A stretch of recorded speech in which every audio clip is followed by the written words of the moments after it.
ഇൻഡസ്ട്രിയുടെ ഏറ്റവും വലിയ ക്വാളിറ്റി എനിക്ക് തോന്നുന്നു. മറ്റ് ഇൻഡസ്ട്രികൾ നോക്കുന്ന സമയത്ത് 18 കോടിയൊക്കെയാണ് മിന്നൽ മുരളി എടുത്തത് എന്ന് ചോദിക്കുന്ന സമയത്ത് അവർക്ക് 18 കോടിയേക്കാൾ കൂടുതൽ ചിലവാക്കി എടുത്ത പോലെ തോന്നിപ്പിക്കുന്നതെന്ന് പറഞ്ഞാൽ അതിന് മുമ്പ് തന്നെ ഈ അതിന് പ്രീ പ്രൊഡക്ഷൻ മുതൽ അല്ലെങ്കിൽ നമ്മൾ പ്രാക്ടിക്കൽ എഫക്ട്സ് കുറേ യൂസ് ചെയ്തു, അല്ലെങ്കിൽ എങ്ങനെയൊക്കെ നമുക്ക് അമിത ചെലവില്ലാതെ എന്നാൽ ക്രിയേറ്റീവായിട്ട് കൺവിൻസിംഗലി ആൾക്കാരെ ഞെട്ടിക്കാൻ പറ്റുമോ, അതാണ് മലയാള സിനിമയുടെ ഏറ്റവും വലിയ ശക്തി. ഞാൻ പറഞ്ഞത് നമ്മൾ ഒരു സിനിമയുടെ കാര്യമല്ല, മലയാള സിനിമയുടെ ഏറ്റവും വലിയ ശക്തി എന്ന് പറഞ്ഞാൽ നമുക്ക് പണ്ട് മുതൽ സിനിമയുടെ ബജറ്റ് അല്ലായിരുന്നു നമ്മുടെ ഏറ്റവും വലിയ ശക്തി. അതൊരിക്കലും അങ്ങനെയല്ലായിരുന്നു മറ്റ് സിനിമകൾ മറ്റ് ഇൻഡസ്ട്രികളെ അപേക്ഷിച്ച്. പക്ഷേ ഇപ്പോൾ എന്ന് വെച്ചാൽ വലിയ വലിയ ബഡ്ജറ്റുള്ള സിനിമകൾ വരുന്ന സമയത്ത് നമ്മളൊരു 50 കോടിയോ 100 കോടിയോ മുടക്കി സിനിമ ചെയ്യാൻ പറ്റുന്ന സാഹചര്യം മലയാള സിനിമയ്ക്ക് വരട്ടെ, അല്ലെങ്കിൽ അതിൽ കൂടുതൽ മുടക്കി ചെയ്യാൻ സാഹചര്യം വരും. പക്ഷേ 100 കോടി മുടക്കിയാൽ അത് കാണുമ്പോൾ 200 കോടി മുടക്കിയ പോലെ ഇരിക്കണം.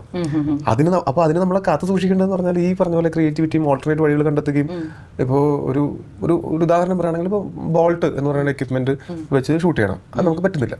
അപ്പോൾ ബോൾട്ടിന്റെ റിസൾട്ട് ഉണ്ടാക്കുന്ന രീതിയിൽ വേറെ എന്തെങ്കിലും ടെക്നിക്സ് നമ്മൾ കണ്ടെത്തും. മിന്നൽ മുരളിയിൽ വാട്ട് ഹി ഡിഡ്, വലിച്ചോണ്ട് പോകുമ്പോൾ തന്നെ ആ ഓടുന്ന scene, you used your creativity no in that scene. അപ്പോൾ അങ്ങനത്തെ കാര്യങ്ങൾ അപ്പോൾ മലയാള സിനിമയുടെ ആ ഒരു സാധനം ഒരിക്കലും നഷ്ടപ്പെട്ടു പോകരുത്. നല്ല ബുദ്ധിയാണ്, കാഞ്ഞ ബുദ്ധിയാണ് മലയാളികൾക്ക്. അത് റൈറ്റ് രീതിയിൽ ഉപയോഗിച്ച് കഴിഞ്ഞാൽ കുറേ പരിപാടികൾ ഉണ്ട് ചെയ്യാനായിട്ട്. അപ്പോൾ ആ ഒരു അത് തന്നെയാണ് ഇപ്പോൾ ഈ ഓഫ് ലൈറ്റ് ഇപ്പം ബാക്കിയുള്ള എല്ലാവർക്കും 50 പേരെ വെച്ചിട്ട് സിനിമ ചെയ്യാൻ പറ്റുള്ളൂ എന്ന് പറഞ്ഞിട്ട് തുറന്നു കൊടുത്തപ്പോൾ ഏറ്റവും കൂടുതൽ സിനിമ ചെയ്ത് മലയാളികളാണ്. കാര്യം നമുക്ക് 50 പേരെ വെച്ചിട്ട് സിനിമ ചെയ്യാൻ പറ്റും, നമുക്ക് ചുരുങ്ങിയ ലെവലിൽ സിനിമ ചെയ്യാൻ പറ്റും. ഓൾറെഡി നമ്മൾ ചിലവ് ഇത്തിരി ചുരുങ്ങിയതാണ്. അത് കാരണം കൊണ്ട് ആ ക്വാളിറ്റി ഒരിക്കലും നഷ്ടപ്പെട്ടു പോകരുത്. നമ്മൾ ഇൻഡസ്ട്രി വലുതാവുന്ന സമയത്ത് പിന്നെ അതായിക്കോട്ടെ ഇതും കൂടെ ആയിക്കോട്ടെ അതും കൂടെ ആയിക്കോട്ടെ എന്നാൽ അതുകൂടെ വെച്ചേക്ക് എന്നൊക്കെ പറഞ്ഞ് അത്രയും കൺവീനിയൻസിലേക്ക് പോകാതെ ഇച്ചിരി എക്സ്ട്രാ കഷ്ടപ്പെടാനും ഇച്ചിരി എക്സ്ട്രാ ഹാർഡ് വർക്ക് ചെയ്യാനൊക്കെ മനസ്സ് അതെന്നും ഉണ്ടാവണം എന്നുള്ളതാണ് തോന്നിയിട്ടുള്ളത്. ഇന്നലെ ഞാൻ പറഞ്ഞ ഉത്തരവ് ഇന്റർവ്യൂ ഒക്കെ വരും.